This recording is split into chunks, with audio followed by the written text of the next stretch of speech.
Good morning everyone. आज हम आपको 12th क्लास की third poem on his blindness पढ़ाएंगे, जिसको जॉन मिल्टन ने कंपोज्ड किया है, जिनका जन्म 1608 में और मृत्यु 1674 में हुई। ये एक 14 लाइन की पोएम है जिसको सोनेट बोलते हैं। इसमें कवि ने अपने अंधेपन पर वर्णन किया है। पोएट जो है उसकी आधी ही जिंदगी में आंखों की रोशनी चली जाती है, जिसके कारण वह ईश्वर को दोषी ठहराता है और उसे पछतावा होता है। तो अंत में वह अपने आप को ईश्वर की शरण में छोड़ देता है और ईश्वर की इच्छा के अनुसार कार्य करता है। आइए देखते हैं। इसकी फर्स्ट स्टेंजा में लिखा हुआ है, When I consider how my light is spent, consider means सोचता हूँ। जब मैं सोचता हूँ कि मेरी आंखों की रोशनी कैसे चली गई या कैसे समाप्त हो गई। स्पेंट माने समाप्त होना या खर्च होना। एरे हाफ माई डेज, मेरे आधे ही दिनों के पहले, in this dark world and wide, इस अंधकारपूर्ण संसार, और वाइड मीन्स होता विशाल। यानी कि पोएट कहता है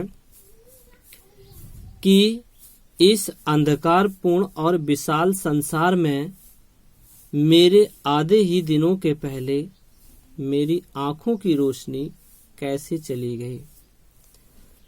And that one talent which is death to hide, और कहता है कि और जो एक काव्य प्रतिभा है, अर्थात जो मेरे अंदर एक प्रतिभा है जिसको छिपाना मृत्यु के समान है। हाइड मीन्स छिपाना। Lost with me useless, though my soul more bent to serve there with my maker. Lost with me useless, useless means बेकार या अनुपयोगी, जो मेरे अंदर बेकार पड़ी हुई है। मतलब कहने का मतलब ये पोएट कह रहा है कि जो मेरे अंदर काव्य प्रतिभा है, मतलब पोएम लिखने की जो प्रतिभा है, वो मेरे अंदर बेकार पड़ी हुई है, क्योंकि आपने मेरी आंखों की रोशनी छीन ली है। Though my soul more bent to serve there with my maker, यद्यपि मेरी आत्मा, माई मेकर मीन्स रचेता अर्थात ईश्वर, यद्यपि मेरी आत्मा ईश्वर की सेवा करने के लिए बहुत इच्छुक है या आतुर है। And present my true account list he returning child, my true account means मेरा सच्चा लेखा जोखा। और पोएट कहता है कि मैं अपना सच्चा लेखा जोखा उसके सामने प्रस्तुत करना चाहता हूँ। लिस्ट ही, कहीं ऐसा ना हो कि वह रिटर्निंग चाइल्ड, लौटने पर फटकारे। पोएट के कहने का मतलब है कि मैं अपना सच्चा लेखा जोखा उसके सामने प्रस्तुत करना चाहता हूँ, कहीं ऐसा ना हो कि वह मृत्यु के बाद मुझे फटकारे। Doth God exact day labour light denied, I fondly ask. Poet फिर से कहता है कि मैं मूर्खता पूर्वक पूछता हूं कि क्या ईश्वर आंखों की रोशनी छीनने के बाद भी मुझसे दिन में परिश्रम कराने की आशा करता है। एग्जैक्ट मीन्स आशा करना। But patience to prevent, patience means धैर्य, प्रिवेंट मीन्स रोकना, लेकिन धैर्य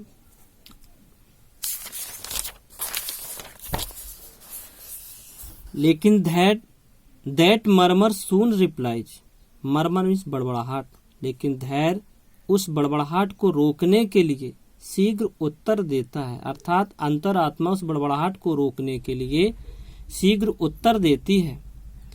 God doth not need either man's work or his own gifts, ईश्वर ना तो व्यक्ति के द्वारा किए हुए कार्यों की और ना उसके दिए हुए उपहारों के बदले में कुछ नहीं चाहता है।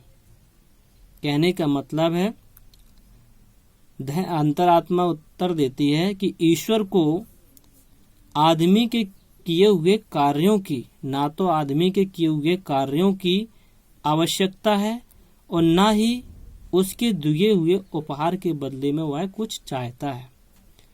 Who best bear his mild yoke, योक माने जुआ, जुआ जिसे बैलों के कंधों पर रखा जाता है, अर्थात यहाँ इसका मतलब होगा कष्ट या मुसीबत।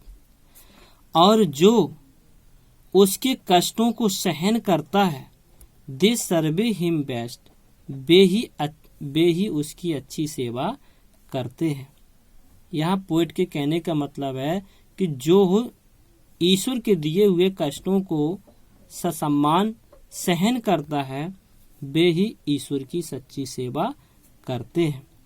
हिज स्टेट इज किंगली, उसकी स्थिति राजाओं जैसी है, अर्थात उसका राज राजशाही है। Thousands at his bidding speed, thousands means हजारों, his bidding speed, his bidding means आज्ञा मानना, उसकी आज्ञा मानने के लिए, स्पीड मीन्स शीघ्रता या तेज। And post over land and ocean without rest, rest means आराम, विदाउट मीन्स बिना, और उसके पास हजारों देवदूत बिना आराम किए हुए जमीन और समुद्र पर उपस्थित हैं। They also serve who only stand and wait, वे सेवा भी करते हैं जो केवल खड़े रहते हैं और प्रतीक्षा करते हैं। अर्थात पोएट के कहने का मतलब है कि वे सेवा भी करते हैं और ईश्वर की प्रतीक्षा करते हैं, अर्थात ईश्वर की इच्छा के अनुसार कार्य करते हैं।